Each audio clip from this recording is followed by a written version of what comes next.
Hey guys, I got some 8-pin sockets for chips or op-amp chips. I'll leave a link in the description for the for these.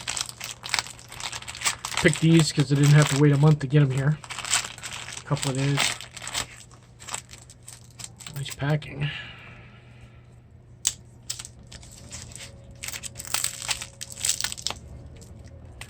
This one's been wrapped for a while. This tape has turned yellow.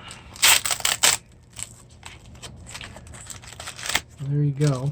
These are not the high-end ones, but you know what? The price was right, and they got here quickly.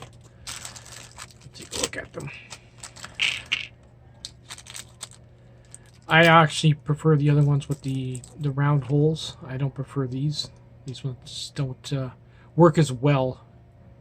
But when you're in a pinch, they're better than nothing. I just needed 2 of them, so I'll add these into my container. Have a good one.